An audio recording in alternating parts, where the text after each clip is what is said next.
사람은 누구나 마음속에 작은 방을 하나씩 품고 살아갑니다. 그 방 안에는 아무에게도 말하지 못한 기억과 감정이 자리하고 있습니다. 살아오며 쌓아온 상처, 후회, 흔들림, 기쁨과 슬픔, 누구에게도 보여줄 수 없는 속마음이 그곳에 남아 있습니다. 젊을 때는 이 방의 존재를 중요하게 여기지 않습니다. 바깥 세상이 더 크게 보이고 사람들의 시선과 기대가 더 중요해 보였습니다. 꿈을 이루기 위한 경쟁 속에서 속도를 높이느라 마음의 방을 돌아볼 틈이 없었습니다. 하지만 나이가 들면서 사람은 이 방 앞에 자주 서게 됩니다. 마음이 흔들릴 때, 잠들기 전에 숨이 헐떡일 때, 이유 없이 허무해질 때, 사람은 조용히 스스로에게 묻게 됩니다. 나는 지금 어디에 서 있는가? 무엇을 바라보고 있는가? 누구를 위해 살고 있는가 하고 말입니다. 세월은 사람을 가르치는 가장 조용한 스승입니다. 책이나 말로 배운 깨달음보다 직접 경험으로 배운 깨달음이 훨씬 오래갑니다. 사람의 관계가 줄어들고 돈의 의미가 바뀌고 몸의 힘이 서서히 빠져갈 때 비로소 알게 되는 사실이 있습니다. 지금까지 살아온 모든 날들은 나를 단단하게 만들기 위한 과정이었다는 점입니다. 실패처럼 보였던 일도 지나고 나면 성장의 흔적이 되어 있습니다. 잃어버렸다고 생각했던 시간도 결국 내 마음에 남아있던 욕심과 두려움을 비워내기 위한 준비였다는 것을 깨닫게 됩니다. 그래서 어떤 깨달음은 늦게 찾아오는 것이 아니라 늦게야 이해할 수 있는 것입니다. 부처님께서는 마음을 지키는 법을 오래전부터 이야기하셨습니다. 마음이 어지러우면 바깥 세상은 더 어두워지고 마음이 고요하면 혼란 속에서도 길이 보이는 법이라 말씀하셨습니다. 사람은 흔히 바깥을 바꾸려 합니다. 관계를 바꾸고 돈을 바꾸고 환경을 바꾸며 삶이 달라질 거라 믿습니다. 하지만 삶이란 결국 마음에서 시작해 마음으로 끝난다는 사실을 알게 될 때 사람은 진짜 변화를 시작할 수 있습니다. 바깥 세상이 아무리 변해도 마음이 흔들리면 삶은 고통이고 바깥 세상이 아무리 흔들려도 마음이 고요하면 삶은 평온입니다. 이 단순한 진리가 이해되기까지 많은 시간이 필요합니다. 사람은 누구에게나 후회를 가지고 살아갑니다. 왜 그렇게 화냈는지, 왜 그렇게 집착했는지, 왜 그렇게 서둘렀는지 돌아보면 마음 한구석에 부끄러움이 남습니다. 그러나 후회가 있다는 것은 나아갈 마음이 있다는 의미입니다. 만약 후회마저 없었다면 사람은 무엇을 바꿀 힘도 얻지 못했을 것입니다. 부처님 말씀처럼 삶은 업의 연속이며 지금의 마음과 선택이 내일의 삶을 결정합니다. 그래서 오늘을 다르게 바라보려는 그 작은 의지가 인생을 바꾸는 첫걸음입니다. 세상은 끊임없이 사람을 흔듭니다. 관계는 변하고 돈은 오르락내리락하며 사람의 감정은 늘 굴곡 속에 놓여 있습니다. 그래서 삶이 힘든 것이 아니라 마음이 힘들어지는 것입니다.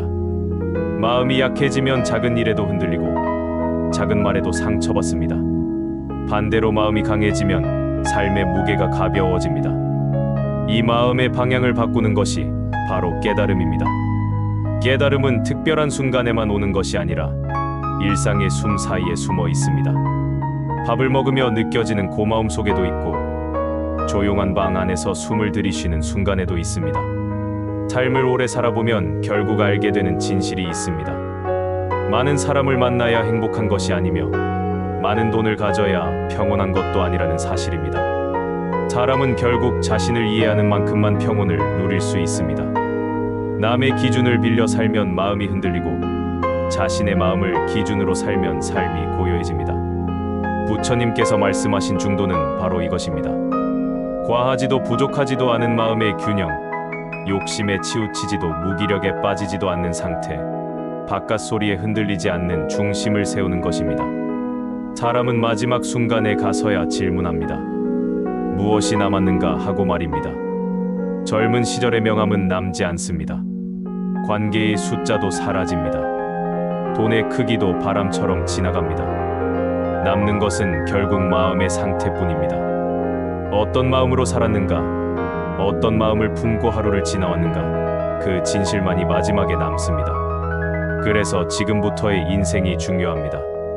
비교보다 평온을 선택하고 경쟁보다 자비를 선택하며 불안을 다독여가며 중심을 세운다면 남은 삶은 훨씬 단단하고 조용한 힘으로 채워질 것입니다. 지금부터 이어질 이야기에는 사람들의 관계, 돈에 대한 두려움, 마음의 갈등, 흔들림 속의 깨달음을 담았습니다. 겉으로 보기엔 평범한 삶 속 이야기처럼 들릴 수 있지만 그 안에는 부처님 말씀이 전하는 가치와 철학이 자연스럽게 녹아 있습니다. 누군가에게는 위로가 되고, 누군가에게는 방향이 되고, 누군가에게는 자신의 삶을 되돌아보는 거울이 되기를 바랍니다. 삶은 아직 끝나지 않았고, 지금 이 순간에도 마음은 계속 성장하고 있습니다. 이 글은 그 성장을 위한 작은 숨 같은 시간이 될 것입니다. 1장 마음이 사람을 바라보는 방식. 사람은 살아오면서 수많은 인연을 만납니다. 학창 시절의 친구들, 직장에서 스쳐 지나간 동료들, 오랜 이웃, 때로는 짧게 스쳐간 사람들까지 모두 하나의 흔적으로 남습니다. 젊은 시절의 사람 관계는 넓고 화려했습니다. 사람을 많이 알고, 많이 어울리고, 많은 곳에 초대받는 것이 능력처럼 느껴졌습니다. 자신이 외롭지 않다는 증거처럼 여겨졌고, 사회적 성공의 척도처럼 받아들였습니다. 하지만 세월은 사람의 시선을 바꿉니다. 어느 날부터 사람을 대하는 기준이 바뀌기 시작합니다. 마음이 조용해지고 관계의 의미가 깊어지는 시기가 찾아옵니다. 나이가 들수록 사람은 마음의 무게를 알게 됩니다. 누군가와 함께 시간을 보낸다는 것이 얼마나 많은 감정과 에너지를 요구하는지 깨닫게 됩니다. 그래서 사람은 관계를 더 조심스럽게 바라보게 됩니다. 겉으로는 아무렇지 않은 듯 지내지만 속으로는 계속 스스로에게 묻게 됩니다. 이 사람이 내 마음을 가볍게 하는가 아니면 무겁게 만드는가 하고 말입니다. 예전에는 불편해도 관계를 유지했지만 이제는 불편함 자체가 관계의 진실을 알려주는 신호가 됩니다. 마음이 편안한 관계는 굳이 노력하지 않아도 이어지고 마음이 불편한 관계는 자연스럽게 멀어지게 됩니다. 부처님께서는 인연에 대해 이렇게 비유하셨습니다. 같은 바람을 맞아도 어떤 이는 춥다고 말하고 어떤 이는 시원하다고 말합니다. 바람이 다른 것이 아니라 마음이 달라진 것입니다. 인간관계도 같습니다. 같은 상황에서도 어떤 사람은 마음의 문을 닫고 어떤 사람은 마음을 열어둡니다. 그래서 사람을 판단하기 전에 마음을 바라봐야 한다고 말씀하셨습니다. 상대가 변한 것이 아니라 나의 마음이 그 관계를 다른 의미로 비춰주는 경우가 많기 때문입니다. 인생이 길어질수록 사람은 결국 마음을 중심에 둡니다. 사람과 사람 사이에는 보이지 않는 간격이 존재합니다. 그 간격을 억지로 좁히려 하면 상처가 생기고 자연스럽게 좁혀질 때 비로소 관계는 편안해집니다. 젊을 때는 이 거리를 무시했습니다. 다가가면 친해질 수 있고 자주 연락하면 마음이 가까워질 것이라 믿었습니다. 하지만 시간이 흐르면서 깨닫습니다. 사람의 마음은 억지로 열리는 것이 아니며 억지로 열린 마음은 오래가지 않는다는 사실을 말입니다. 그래서 나이가 들수록 사람은 조용히 기다리는 능력을 배우게 됩니다. 또한 관계를 오래 유지할수록 그 안에 숨은 감정들이 드러납니다. 오래 알고 지낸 사람이라고 해서 항상 편안한 것은 아닙니다. 추억이 많아도 애정이 남지 않는 경우가 있고 시간은 길었지만 마음은 딱 거기에서 멈춘 관계도 있습니다. 반대로 몇 번 만나지 않았는데도 마음이 편안한 관계가 있습니다. 그 이유는 단순합니다. 사람과 사람을 이어주는 끈은 시간의 길이가 아니라 마음의 결입니다. 같은 결이 맞으면 관계는 고요하게 이어지고 결이 다르면 억지로 이어도 흐트러지고 갈라집니다. 이 진실을 받아들이면 관계를 억지로 붙잡지 않게 됩니다. 이 시점에 사람은 말의 무게를 다르게 느낍니다. 예전에는 말을 많이 해야 마음이 통한다고 생각했습니다. 침묵은 어색했고 말을 멈추는 순간 불안해졌습니다. 하지만 부처님께서는 침묵이 마음의 소리를 듣는 과정이라고 하셨습니다. 침묵은 공백이 아니라 의미입니다. 아무 말 없이도 편안한 관계는 이미 깊어져 있는 관계이고 말을 많이 해야만 유지되는 관계는 아직 불안한 관계입니다. 말을 적게 한다고 멀어지는 것은 아닙니다. 침묵 속에 머무를 수 있는 관계라면 이미 사람은 서로의 마음을 이해하고 있는 것입니다. 사람을 바라보는 눈도 달라집니다. 예전에는 상대를 있는 그대로 보기보다는 내가 보고 싶은 모습으로 보려는 경향이 강했습니다. 그래서 실망했고, 그래서 분노했고, 그래서 상처받았습니다. 이제는 조금 다르게 느낍니다. 사람은 각자의 인생을 살아가고 있을 뿐이며 각자의 무게를 견디고 있을 뿐입니다. 누군가 내 삶을 이해해주지 못해도 그것이 잘못은 아닙니다.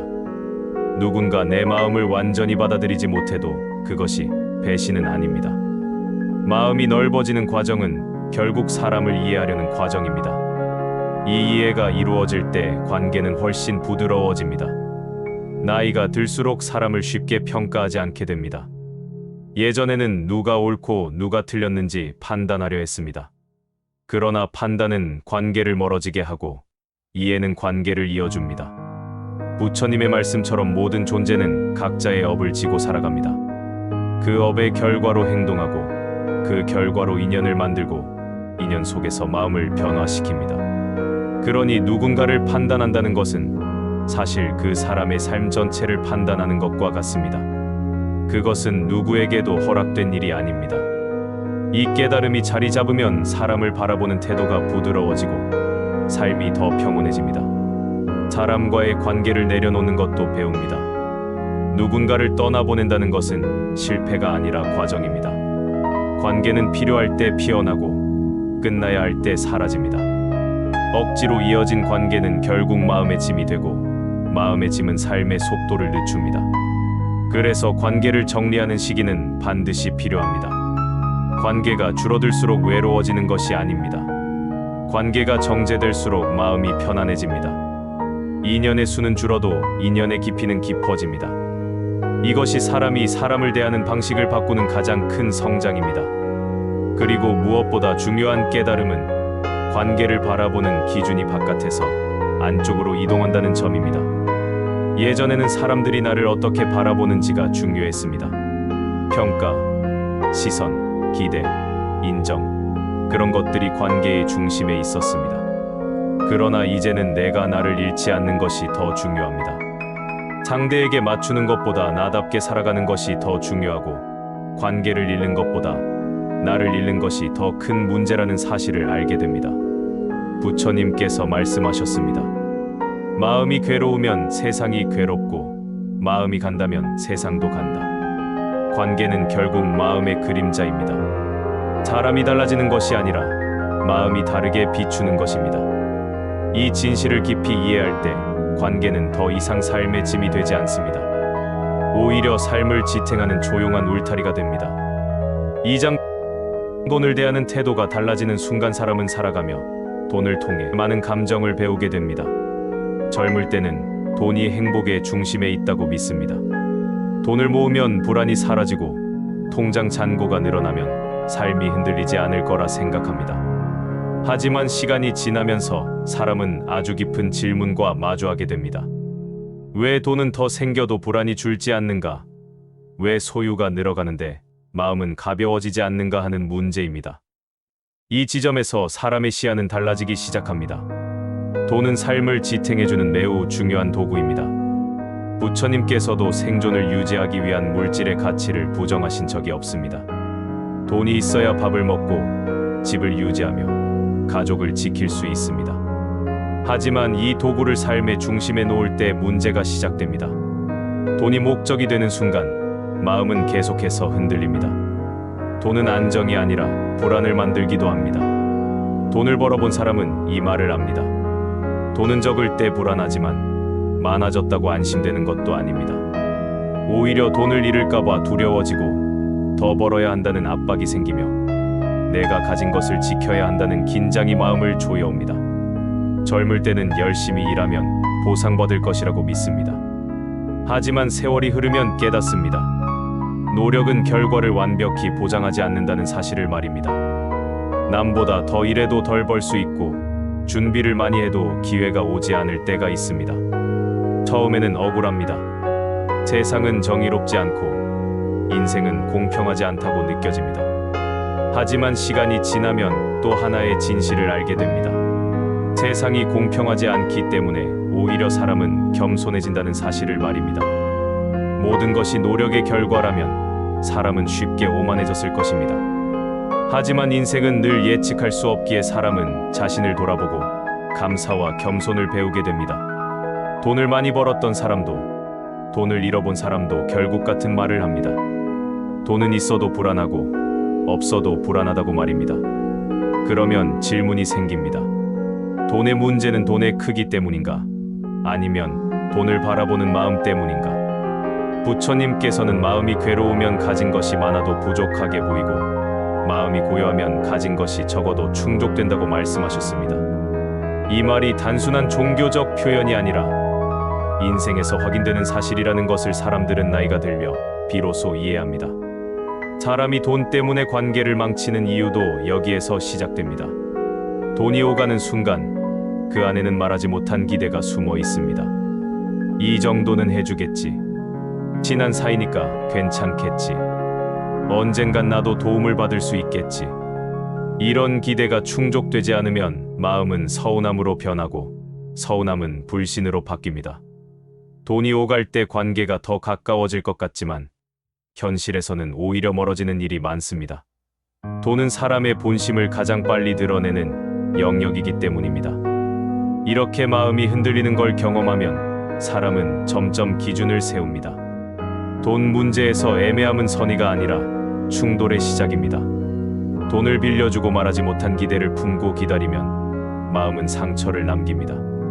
거래를 하며 명확히 하지 않은 약속은 결국 문제를 만듭니다.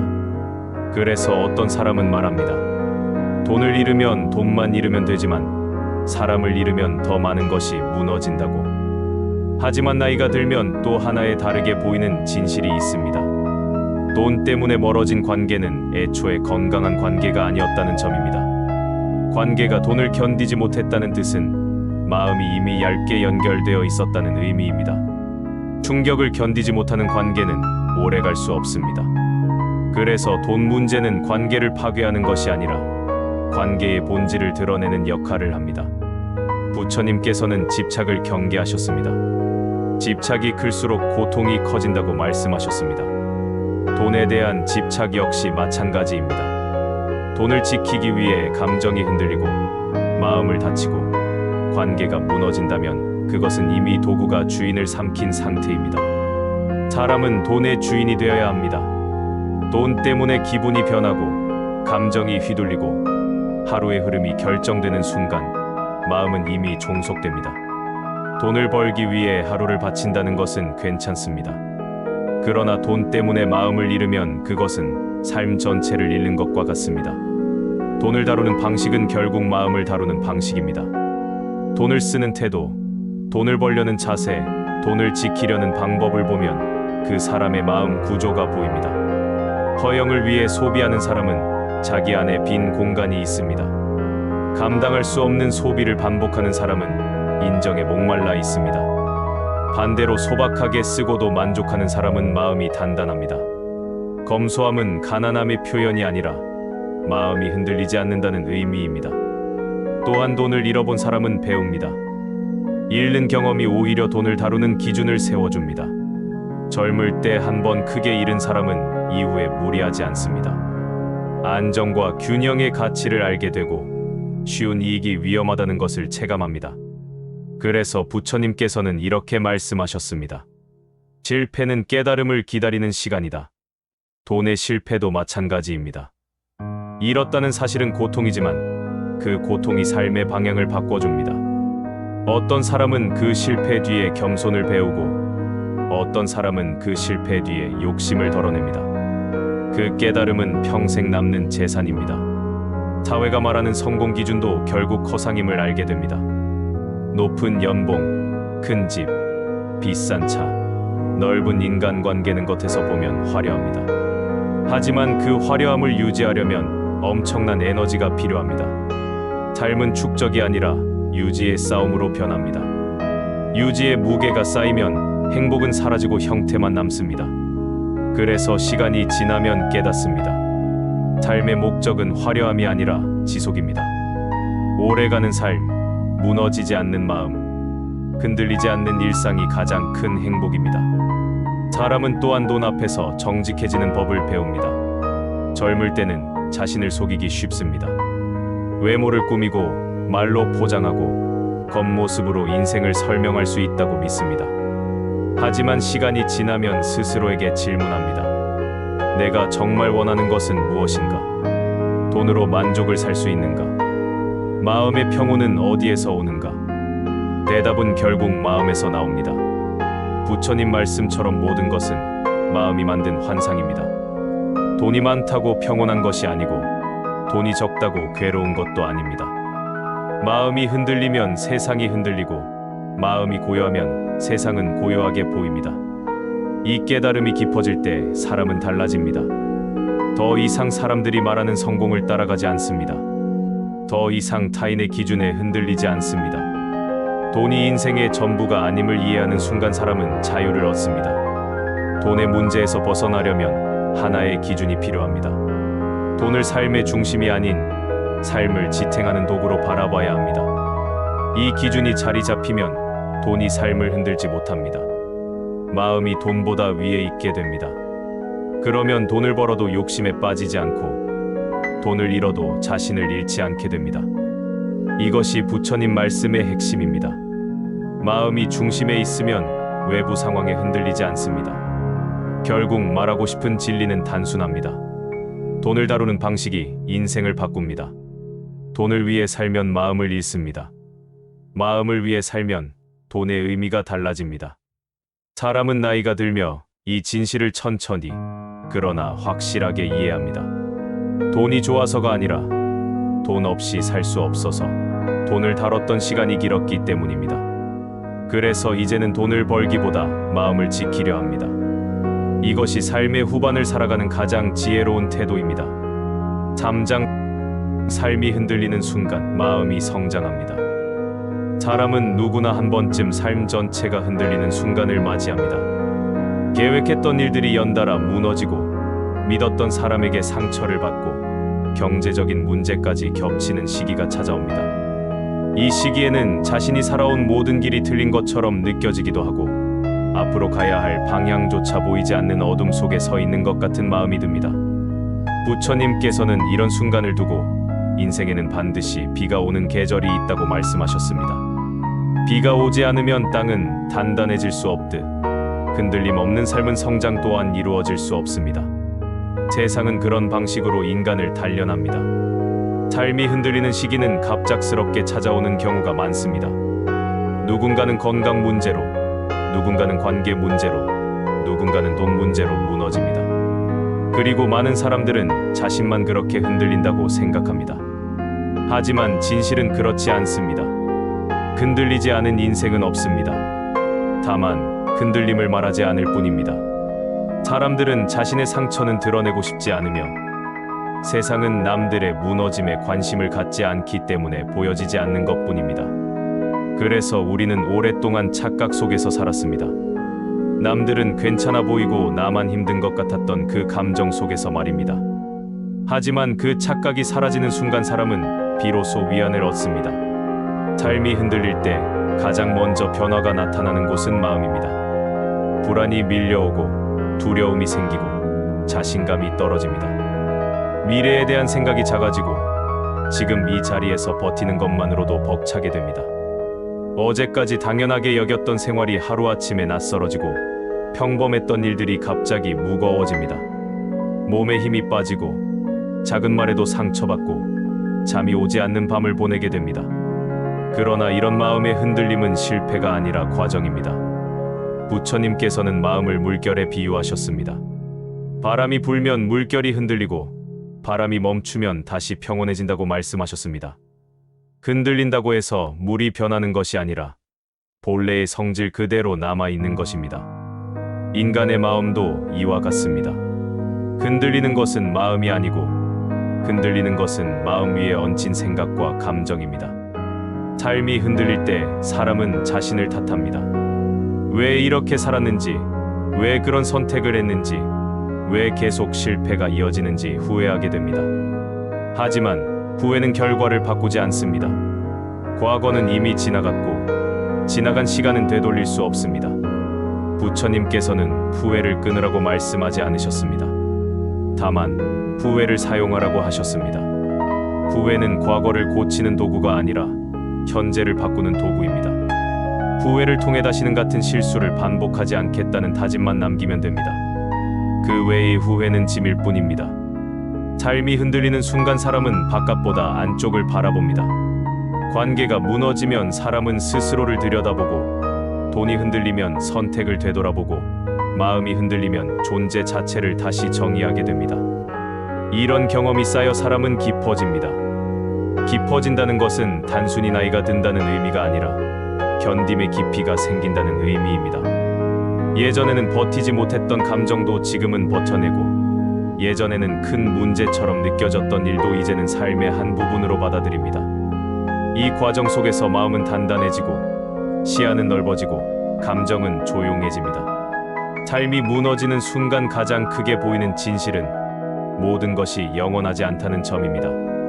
지금 가까운 사람도 언젠가는 멀어질 수 있고, 지금의 부유함도 언젠가는 사라질 수 있으며, 지금의 안정감도 언제든 흔들릴 수 있습니다.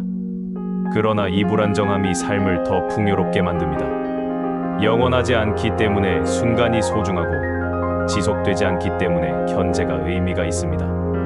부처님께서는 무상함을 삶의 핵심 진리로 보셨습니다. 무상하기 때문에 사람은 겸손해지고, 무상하기 때문에 사람은 감사해지며, 무상하기 때문에 사람은 지금을 살아갑니다. 삶이 흔들릴 때 사람은 관계를 정리하게 됩니다. 누구를 붙잡고 누구를 놓아야 할지 고민하게 되고, 누구에게 마음을 써야 하고 누구에게 마음을 닫아야 할지 선택하게 됩니다. 관계가 흔들리는 시기에는 진짜 관계와 가짜 관계가 분명히 드러납니다. 어려운 순간에 남아준 사람이 진짜이고, 그 순간 사라진 사람은 인연이 끝난 것입니다. 예전에는 이런 관계 변화를 받아들이기 힘들었습니다. 하지만 나이가 들면 다르게 보입니다. 사라진 관계는 나쁜 것이 아니라 끝까지 갈 인연이 아니었을 뿐입니다. 붙잡아야 할 사람은 억지로 붙잡지 않아도 남아 있습니다. 떠나야 할 사람은 아무리 붙잡아도 떠납니다. 이 진실을 깨닫는 순간 사람은 관계 때문에 흔들리지 않습니다. 돈 역시 마찬가지입니다. 흔들림의 시기는 돈에 대한 환상을 깨뜨립니다. 돈이 많아지면 삶이 편해질 것이라는 믿음이 무너지게 됩니다. 돈이 있다고 불안을 막을 수 없고, 돈이 없다고 평온을 잃는 것도 아닙니다. 사람들은 돈의 가치를 부여했기 때문에 고통을 겪습니다. 돈은 삶을 유지하는 도구일 뿐인데, 그 도구를 삶의 중심에 올려놓았습니다. 삶이 돈을 잡아야 하는데 어느 순간부터 돈이 삶을 잡아버렸습니다. 이런 흔들림이 찾아오면 사람은 돈을 다시 정의하게 됩니다. 돈이 많아도 마음이 무너지면 아무 의미가 없고, 돈이 적어도 마음이 단단하면 삶은 흔들리지 않습니다. 또한 삶이 흔들리는 시기에는 외로움이 깊어집니다. 누구에게도 말 쉽게 털어놓을 수 없는 감정들이 늘어나고, 누군가 곁에 있어도 혼자라고 느끼는 순간이 많아집니다. 하지만 이 외로움은 마음의 빈 공간을 채우는 중요한 과정입니다. 마음속 빈틈이 있어야 새로운 관계가 들어오고, 새로운 감정들이 자리할 수 있습니다. 부처님께서는 고독을 고통이 아니라 수행이라고 하셨습니다. 고독은 마음을 조용히 만들어주고, 생각을 정리하게 해주며, 삶을 정면으로 바라보게 해줍니다. 이 고독을 견디는 사람만이 진짜 자신을 만납니다. 삶이 무너지는 순간은 두려운 순간이지만 가장 진실한 순간입니다. 이 시기에 사람들은 자신이 어떤 존재인지 알게 됩니다. 겉으로 보이는 역할과 이름, 직함과 성취는 무너질 수 있습니다. 하지만 내면의 힘, 의지, 진심은 무너지지 않습니다. 삶은 겉을 무너뜨림으로써 속을 보여줍니다. 이 시기를 지나면 사람은 더 이상 작아지지 않습니다. 이전의 자신보다 조금 더 넓어지고, 조금 더 깊어지고, 조금 더 온화해집니다. 결국 부처님께서는 삶의 고통을 피하라고 말씀하지 않으셨습니다. 고통을 두려워하지 말고 받아들이라고 하셨습니다. 고통을 인정할 때 마음은 강해지고, 고통을 이해할 때 삶은 성숙해지며, 고통을 견딜 때 사람은 깨달음에 가까워집니다. 사장 방향을 다시 세우는 삶의 시기 살아가다 보면 어느 순간 지금까지 걸어온 길이 더 이상 자신을 데려가지 못한다는 사실과 마주하게 됩니다. 예전에 분명 옳았던 선택들이 이제는 무겁게 느껴지고, 당연하게 유지해오던 관계가 더 이상 나를 지탱하지 못한다는 생각이 들기 시작합니다. 이 순간 사람은 흔들립니다. 삶을 다시 계획하고 방향을 바꾸고 생각을 고쳐야 한다는 두려움이 밀려옵니다. 하지만 부처님께서는 변화에 대해 이렇게 말씀하셨습니다. 모든 것은 변함으로 두려워하지 말라. 변하지 않는 것은 고통이 된다. 이 한 문장은 인생의 전환기를 온몸으로 경험하는 사람들에게 깊은 위로가 됩니다. 사람이 삶의 방향을 다시 세우는 시기는 보통 어떤 큰 실패나 상실을 경험한 뒤 찾아옵니다. 관계가 무너지고 돈이 흔들리고 마음이 둔해질 때 사람은 묻습니다. 나는 지금 어디로 가는가? 이 질문에 대한 답을 찾기 위해 사람은 조용히 멈추게 됩니다. 멈춤은 게으름이 아니라 성찰입니다. 나아가기 위해 멈추는 것입니다. 부처님께서는 멈춤의 가치를 강조하셨습니다. 마음을 가다듬고 방향을 선택한 뒤 움직이는 것이 진짜 움직임이라고 말씀하셨습니다. 사람은 나이가 들면서 이 사실을 깊이 이해하게 됩니다. 삶의 방향을 다시 세우려면 먼저 내려놓아야 할 것이 있습니다. 젊었을 때 세웠던 꿈과 목표들은 분명 중요했습니다. 하지만 그 목표들이 지금의 나에게 맞지 않는다면 바꿔야 합니다. 꿈을 버리는 것이 아니라 꿈의 형태를 바꾸는 것입니다. 현실이 변하면 목표도 변해야 합니다. 변화는 실패가 아니라 성장입니다. 예전의 목표를 유지하려고 자신을 억지로 끼워 넣으면 삶은 점점 고통스러워집니다. 사람은 결국 깨닫습니다. 목표를 지키는 것이 삶의 목적이 아니라 삶을 지키는 것이 목표가 되어야 한다는 사실을 말입니다.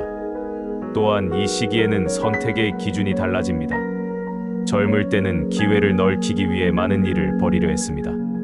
주변에서 뭐라도 해보라 하면 도전했고 누군가 가능성이 있다고 말하면 시작했습니다. 하지만 나이가 들면서 알게 됩니다. 많은 것을 한다고 인생이 깊어지는 것이 아니라 진짜 필요한 한 가지를 지켜내는 것이 인생을 바꾸는 길이라는 사실을 말입니다. 부처님께서는 84,000가지 법문이 있다고 하셨습니다. 그러나 결국 중요한 것은 한 가지의 마음입니다. 마음이 안정되면 삶의 모든 영역이 안정되고 마음이 흔들리면 어떤 목표도 안정되지 않습니다. 삶의 방향을 다시 세우는 과정에서 사람은 주변의 시선을 내려놓습니다. 예전에는 사람들의 기대를 의식했습니다. 나를 어떻게 평가할지 생각하며 선택을 했고 남보다 뒤처지지 않기 위해 무리했습니다. 그러나 시간이 지나면 보입니다.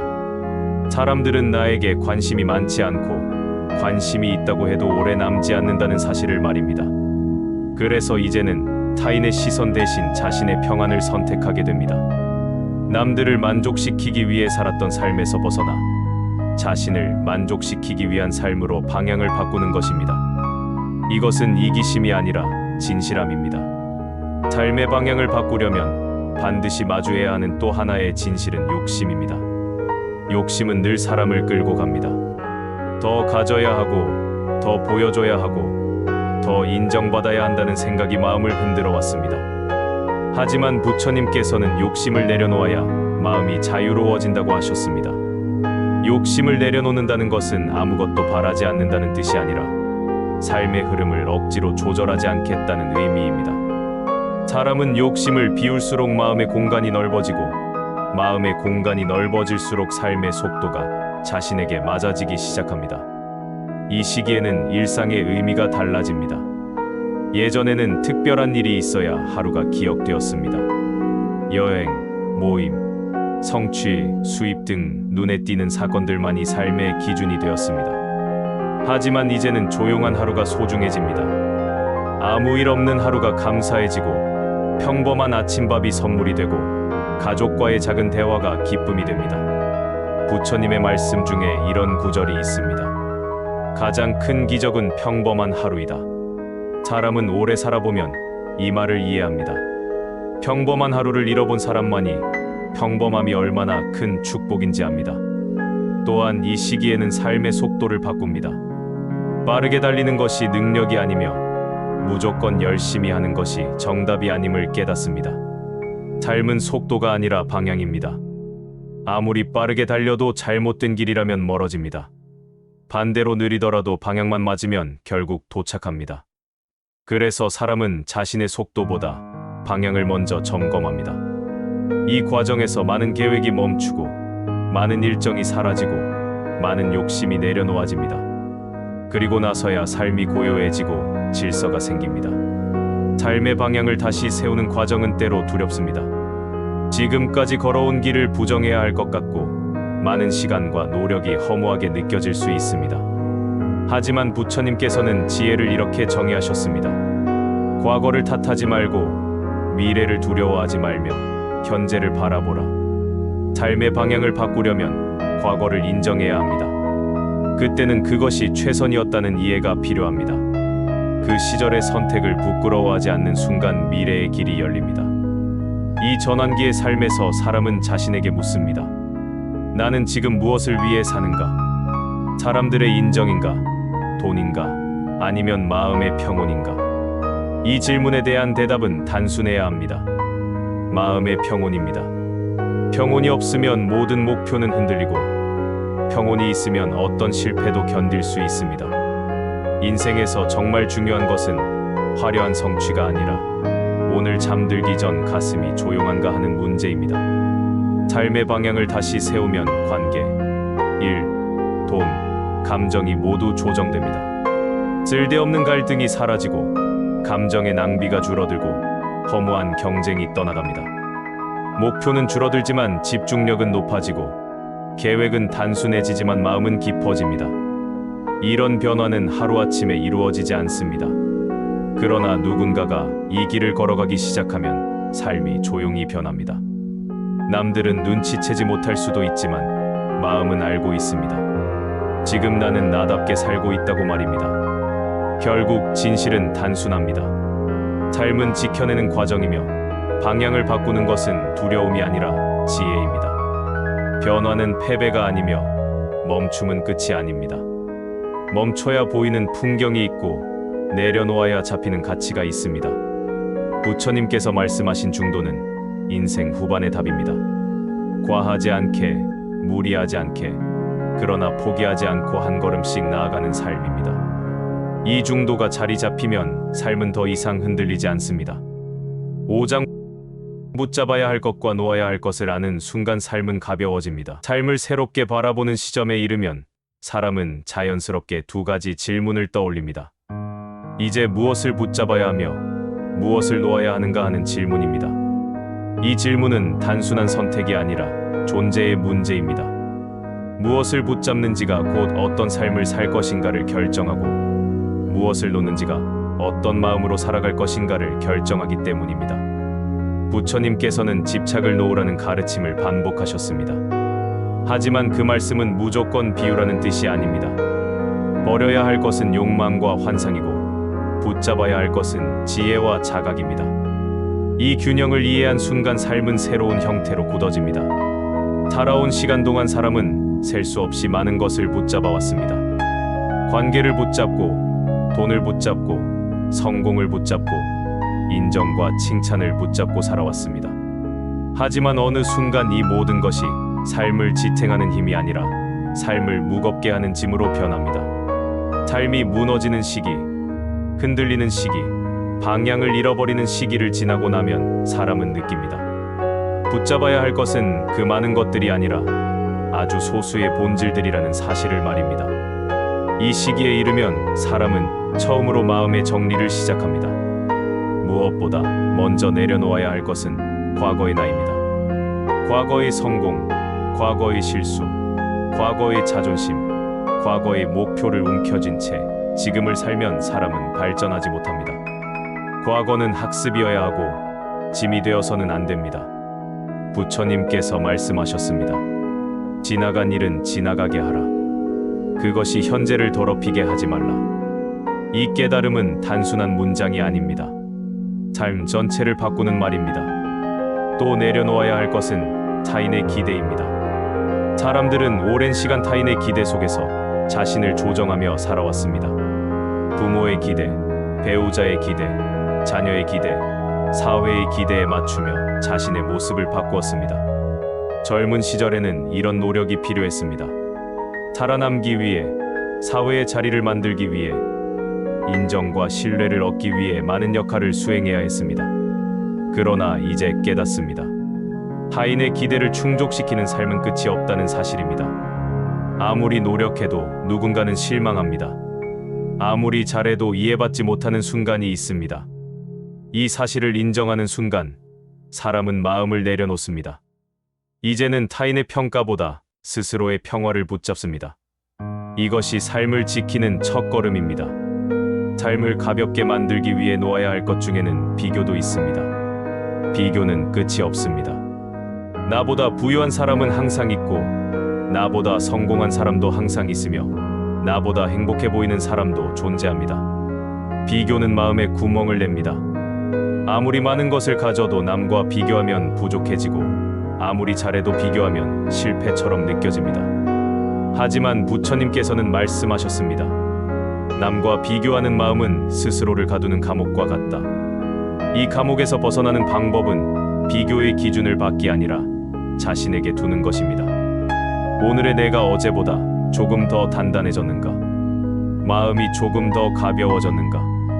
감정이 덜 흔들리는가? 이 기준으로 삶을 바라보기 시작하면 마음은 조용히 자유로워집니다. 놓아야 할 것은 또 있습니다. 후회입니다. 과거의 선택을 부끄러워하고 왜 그렇게 살았는지 자책하며 다른 길을 선택했다면 달라졌을 것이라는 상상 속에서 사람은 스스로를 갉아먹습니다. 하지만 후회는 미래를 바꾸지 않습니다. 후회는 현재를 무너뜨릴 뿐입니다. 부처님께서는 이렇게 말씀하셨습니다. 과거를 후회하는 것은 내일을 빼앗는 일이다. 후회는 단지 배움이어야 합니다. 같은 실수를 반복하지 않기 위한 기록이어야 합니다. 후회를 짐처럼 짊어지면 지금의 삶이 흐려지고, 지금을 흐리게 하면 미래도 흔들립니다. 그래서 사람은 어느 시점에 이르면 결단합니다. 후회는 참고서로 남기고, 삶은 앞으로 움직이겠다고 말입니다. 그러나 내려놓아야 할 것만 있는 것이 아닙니다. 붙잡아야 할 것도 분명히 있습니다. 먼저 붙잡아야 할 것은 자신입니다. 타인을 붙잡는 삶은 결국 무너지지만, 자신을 붙잡는 삶은 흔들리지 않습니다. 자신을 사랑하는 것이 아니라 자신을 존중하는 것입니다. 존중의 의미는 이렇습니다. 자신을 잃어가면서 관계를 유지하지 않고, 마음이 무너지는 일을 반복하지 않으며, 고통을 견디면서까지 남을 만족시키지 않는 태도입니다. 이 태도는 이기심이 아니라 자기 보존입니다. 또 하나 붙잡아야 할 것은 마음의 평온입니다. 평온은 세상을 멀리하겠다는 의미가 아닙니다. 세상을 대하는 마음의 중심을 세우는 것입니다. 일이 잘 될 때도 마음이 들뜨지 않고, 일이 무너질 때도 마음이 무너지지 않는 상태입니다. 평온을 붙잡으려면 내려놓아야 할 것이 많습니다. 완벽해야 한다는 생각, 남보다 앞서야 한다는 생각, 실수하면 안 된다는 생각 등을 내려놓아야 마음은 평온해집니다. 붙잡아야 할 것 중에는 관계도 포함됩니다. 하지만 모든 관계가 아니라 마음을 건강하게 해주는 관계입니다. 말이 통할 때 편안한 사람, 침묵해도 불편하지 않은 사람, 도움을 주려는 사람보다 이해하려는 사람, 나를 꾸짖는 사람이 아니라 나를 지탱해주는 사람입니다. 이런 관계는 많이 필요하지 않습니다. 단 한 사람만 있어도 충분합니다. 인생에서 중요한 것은 숫자가 아니라 깊이입니다. 붙잡아야 할 것에는 삶의 리듬도 있습니다. 자신에게 맞는 속도, 감당 가능한 노동량, 무너지지 않는 생활 패턴을 지키는 것입니다. 빠르게 변화하려는 욕심을 버리고 느리더라도 꾸준히 가겠다는 태도는 삶을 강하게 만듭니다. 무리해서 이룬 성공보다 꾸준히 지킨 평온이 인생을 흔들리지 않게 만듭니다. 또 붙잡아야 할 것은 감사입니다. 감사는 생각보다 강한 힘을 가지고 있습니다. 하루에 단 한 가지라도 감사할 이유를 찾으면 삶의 시선이 바뀝니다. 감사는 무조건 긍정이 아니라 현실을 명확하게 바라보는 힘입니다. 지금 가진 것이 충분하다는 사실을 인정하는 힘이고, 더 욕심내지 않아도 된다는 안도감입니다. 그리고 마지막으로 붙잡아야 할 것은 내일입니다. 과거가 아니라 미래를 향해 마음을 열어두는 것입니다. 부처님께서는 말씀하셨습니다. 내일이 보이지 않는다고 해서 어둠 속에 서 있는 것이 아니다. 삶은 언제나 앞으로 열려 있습니다. 지금의 실패가 내일의 근거가 되는 것이 아니며 지금의 성공이 내일을 보장해 주지도 않습니다. 삶은 언제나 흐르고 변하고 이어집니다. 결국 이 장이 전하고자 하는 메시지는 명확합니다. 내려놓아야 할 것은 집착이고 붙잡아야 할 것은 방향입니다. 버려야 할 것은 비교이고 붙잡아야 할 것은 자신입니다. 끊어야 할 것은 과거이고 바라봐야 할 것은 내일입니다. 이 단순한 전환이 인생 후반을 결정합니다. 삶은 늘 선택의 연속입니다. 그러나 나이가 들수록 선택은 줄어드는 것이 아니라 더 깊어집니다. 어떤 사람을 만나고 어떤 삶의 방식을 택하고 어떤 마음을 유지할 것인가가 삶을 결정합니다. 붙잡아야 할 것과 놓아야 할 것을 제대로 구분하면 삶은 무거워지지 않습니다. 과거는 과거로 남고 미래는 미래로 열리고 현재는 현재의 자리에서 단단해집니다. 이 단순한 원리가 마음에 자리 잡으면 삶은 흔들리지 않습니다. 그리고 이 단단함이 인생의 후반부를 지켜줍니다. 6장 마음을 다스리는 자리가 삶의 마지막 방향이 됩니다. 삶의 긴 여정을 지나오면 사람은 자연스럽게 한 가지 질문에 다다릅니다. 이제 남은 시간은 어떤 마음으로 살아가야 하는가 하는 질문입니다. 젊을 때는 목표가 중요했고 한창 일할 때는 성취가 중요했습니다. 하지만 삶의 길을 오래 걸어본 사람들은 깨닫습니다. 마지막에 남는 것은 결과가 아니라 태도이며 성취가 아니라 마음이라는 사실을 말입니다. 부처님께서는 마음을 다스리는 자리가 곧 세상을 다스리는 자리다라고 말씀하셨습니다. 이 말은 단순히 명언처럼 들리지만 인생 전체를 설명합니다. 마음이 바로 서면 삶은 흔들리지 않습니다. 마음이 어긋나면 모든 것이 흔들립니다. 나이가 들고 삶을 많이 겪을수록 사람은 마음의 무게를 알게 됩니다. 마음이 무너지면 아무리 돈이 많아도 삶은 공허하고 마음이 평온하면 가진 것이 적어도 충분합니다. 인생에서 부딪히는 문제는 대부분 외부의 문제가 아니라 마음의 문제입니다. 사람과 갈등이 생기면 마음이 흔들리고 돈이 부족하면 마음이 불안해지고 건강이 약해지면 마음이 약해집니다. 하지만 부처님께서는 고통의 중심은 사건이 아니라 마음속 해석이라고 하셨습니다. 같은 상황을 두고도 어떤 사람은 괜찮다고 말하고 어떤 사람은 무너진다고 말합니다. 삶을 무너뜨리는 것은 사건이 아니라 마음의 방향입니다. 마음을 다스리기 위해 가장 먼저 해야 하는 것은 감정과 거리를 두는 일입니다. 감정은 삶에서 필요한 요소지만 감정에 붙잡히는 순간 삶 전체가 흔들립니다. 기쁨에 너무 매달리면 기쁨이 지나갈 때 마음이 허무해지고 슬픔에 너무 빠지면 현실을 잃게 됩니다. 분노에 사로잡히면 관계가 무너지고 두려움에 잡히면 기회를 잃게 됩니다. 그래서 감정은 품되 쥐지 말아야 합니다. 슬프면 슬픔을 느끼고 기쁘면 기쁨을 맛보되 감정의 주인이 아니라 감정을 지켜보는 자리에 서야 합니다. 이 거리가 생기는 순간 마음은 흔들리지 않습니다. 마음을 다스리려면 또 하나 중요한 태도가 필요합니다.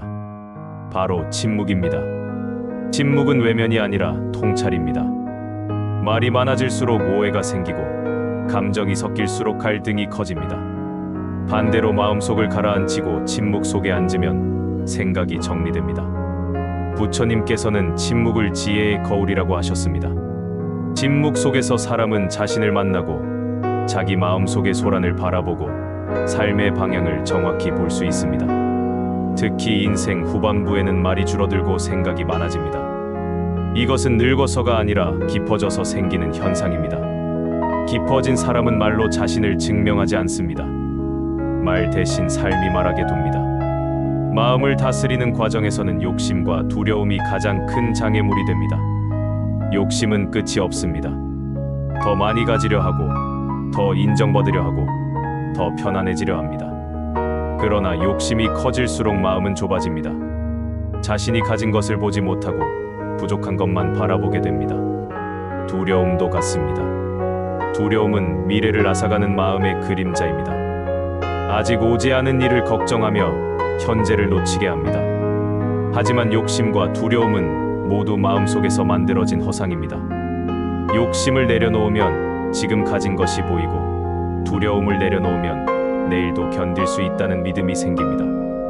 마음의 평온을 위해 필요한 것은 속도를 낮추는 것입니다. 사람들은 늘 빠르게 가야 한다고 생각합니다. 경쟁에서 이겨야 하고 남보다 앞서야 하고 뒤처지지 않아야 한다고 생각합니다. 하지만 그 속도는 자신을 지치게 합니다. 부처님께서는 흐르는 물과 같으라고 하셨습니다. 물은 서두르지 않지만 반드시 흘러갑니다. 서두름 없는 움직임은 성과를 만들고 느림 속의 꾸준함은 흔들리지 않는 삶을 만들어냅니다. 인생이 조용해질 때 비로소 보이는 것들이 있습니다. 마음을 다스리려면 인정 욕구에서 벗어나야 합니다. 인정받고 싶다는 마음은 누구에게나 있습니다. 사람은 칭찬 한마디에 기뻐하고 비난 한마디에 무너집니다. 그러나 인정은 바람과 같습니다. 잡으려 하면 멀어지고 내려놓으면 스스로 흔들리다 지나갑니다. 인정을 삶의 목적에 두면 관계는 어려워지고 마음은 흔들립니다. 그러나 인정을 내려놓고 자신에게 집중하기 시작하면 삶은 단단해집니다. 자신에게 떳떳한 삶이 바깥의 인정보다 더 깊은 만족을 줍니다. 마음을 평온하게 만드는 데 중요한 또 하나의 태도는 받아들임입니다. 받아들이는 것은 포기가 아닙니다. 포기는 가능성을 버리는 것이고, 받아들임은 현실을 인정하고 그 안에서 해답을 찾는 것입니다. 아픔이 있으면 아픔을 인정하고, 실패가 있으면 실패를 인정하며, 상처가 있으면 상처를 인정해야 합니다. 인정하지 않으면 고통은 계속 반복됩니다. 부처님께서는 괴로움의 첫 번째 진리를 고는 존재한다고 하셨습니다. 이 사실을 받아들이는 순간 깨달음의 문이 열립니다. 마음을 다스리는 데서 반드시 중요한 것은 관계에 대한 새로운 태도입니다. 관계를 떠나지 않아도 관계에 의존하지 않는 태도, 관계를 믿되 관계에 휘둘리지 않는 태도입니다. 사람은 사랑받기 위해 살아가는 것이 아니라 사랑을 나누기 위해 살아갑니다. 사랑받음을 조건으로 두면 고통이 늘어나고, 사랑을 주는 삶으로 방향을 바꾸면 마음이 평온해집니다. 사랑은 소유가 아니라 흘려보내는 흐름입니다. 관계를 집착하지 않는 이유는 사람을 버리기 위해서가 아니라 사람을 존중하기 위해서입니다. 이 시기에는 고독과의 화해도 중요합니다. 많은 사람들은 고독을 두려워합니다. 혼자 남게 되는 순간 자신이 실패했다고 생각하고 외롭다는 이유만으로 삶이 잘못되었다고 여깁니다. 하지만 부처님께서는 고독은 마음을 닦는 길이라고 하셨습니다. 사람은 혼자 있는 시간을 통해 자신을 정리합니다. 울어야 할 때 울고 멈춰야 할 때 멈추며 조용히 자신과 대화합니다. 고독 속에서 마음은 단단해지고 감정은 정리되고 삶의 중심은 뿌리를 내립니다. 마음을 다스리는 최종 단계는 깨달음을 얻는 것이 아닙니다. 깨달음을 생활 속에 녹여내는 것입니다. 깨달음은 특별한 순간에 갑자기 내려오는 번개의 빛이 아니라 작은 습관과 생각 속에 서서히 스며드는 따뜻한 물과 같습니다. 하루 동안 짜증을 덜 내는 것, 한 번 더 참는 것, 한 번 더 감사하는 것, 한 번 더 행복을 찾는 것. 이런 작은 변화들이 쌓이면 인생은 전혀 다른 모양이 됩니다. 깨달음은 삶과 분리되어 존재하지 않습니다. 삶이 곧 깨달음의 현장입니다. 삶을 흔들림 없이 끝까지 걸어가기 위해 필요한 마지막 태도는 자기 용서입니다. 자신을 용서하지 못하면 삶은 계속 후회 앞에서 멈춥니다. 왜 그랬을까라는 질문은 끝이 없고, 잘못했다는 감정은 사람을 갉아먹습니다. 하지만 마음속에 용서를 품는 순간 사람은 다시 살아납니다. 부처님께서는 사람에게 무엇보다 자신에게 자비로워야 한다고 가르치셨습니다. 자신을 이해하는 마음이 있을 때 사람은 세상도 이해할 수 있습니다. 결국 전하고 싶은 메시지는 하나입니다. 삶의 결론은 마음입니다. 삶을 구하는 것은 돈이 아니고 사람도 아니며 운도 아닙니다. 마음입니다. 마음이 흔들리면 인생이 흔들리고, 마음이 단단하면 인생은 어떤 폭풍도 견뎌냅니다. 마음을 지키는 일은 긴 훈련이지만 그 가치는 너무 큽니다. 삶의 마지막에 남는 것은 이렇게 고요한 깨달음입니다. 오늘 하루 마음을 지킨 사람은 내일을 두려워하지 않습니다. 오늘 자신을 이해한 사람은 남을 미워하지 않습니다. 오늘 삶을 사랑한 사람은 내일도 살아갈 이유를 발견합니다. 부처님께서 남긴 가르침은 이렇습니다. 마음을 닦으면 세상이 달라진다. 세상은 그대로인데 마음이 달라지니 세상이 다르게 보이는 것입니다. 이 장의 끝에 다다르면 삶은 더 이상 복잡하지 않습니다. 내 마음을 정돈하고 내 삶을 존중하며 내 호흡을 이어가는 것. 이것이 인생 후반의 목표입니다. 화려하지 않지만 오래 남고 조용하지만 깊습니다. 이 조용한 힘이 사람을 살립니다. 긴 이야기를 따라오다 보면 마지막에 남는 질문은 하나입니다. 인생은 무엇을 남기고 무엇을 데려가는가 하는 질문입니다. 사람들은 젊을 때 많은 것을 모읍니다. 돈을 모으고 사람을 모으고 기회를 모으고 칭찬과 인정도 모으며 살아갑니다. 하지만 시간이 흐를수록 깨닫습니다. 삶의 무게를 줄이는 일은 무언가를 더 쌓는 데 있지 않고 불필요한 것들을 내려놓는 데 있다는 사실을 말입니다. 인간관계는 넓을 필요가 없고 돈은 쌓아둘 필요가 없으며 성취는 남들에게 증명할 필요가 없습니다. 결국 인생을 지켜주는 것은 마음의 평온과 자기 자신에 대한 믿음이라는 진실이 보이기 시작합니다. 부처님께서는 세상을 고통으로 규정하셨지만 동시에 그 고통 속에서 벗어나는 길을 제시하셨습니다. 사람은 누구나 흔들리고 넘어지고 후회합니다. 하지만 그 모든 과정은 실패가 아니라 성장입니다. 관계 때문에 마음이 다치고 돈 때문에 불안이 생기고 선택 때문에 후회가 남았다면 그것은 잘못 살아온 흔적이 아니라 진짜로 살아왔다는 증거입니다. 살아온 시간 속에서 쌓인 상처는 삶을 망치는 요소가 아니라 마음을 깊게 만드는 재료입니다. 이제 중요한 것은 과거를 지켜보는 태도입니다. 과거를 부끄러워하지 말고 이해해야 하고 후회를 붙잡지 말고 사용해야 하며 실수를 짐으로 지지 말고 배움으로 품어야 합니다. 그동안 해온 잘못된 선택들까지도 삶을 완성시키는 조각이 됩니다. 무엇도 버릴 필요가 없습니다. 모든 순간이 지금의 마음을 만들어 왔고 모든 경험이 지금의 시선을 만들었습니다. 그래서 부처님께서는 어제의 나는 오늘을 위해 존재했다고 말씀하셨습니다. 마지막에 남는 것은 마음의 방향입니다. 마음이 비교한다면 인생은 끝없이 흔들리고 마음이 내려놓는다면 인생은 조용히 안정됩니다. 마음이 남을 바라보면 외롭고 마음이 자신을 바라보면 평온합니다. 삶을 오래 걸어온 사람은 압니다. 결국 인생은 경쟁이 아니라 이해이고 달리기보다 걷기이며 소유가 아니라 존재라는 사실을 말입니다. 사람은 자신을 용서하고 자신을 이해할 때 비로소 단단해집니다. 타인을 미워하지 않게 되고 자기 삶 안에서 잃어버렸던 고요를 되찾습니다. 이제 삶의 마지막 구절은 아주 간단합니다. 오늘 하루를 지켜내는 마음이 내일을 열어준다는 사실입니다. 크게 성공하지 않아도 되는 이유는 오늘이 무너지지 않으면 내일도 무너지지 않기 때문입니다.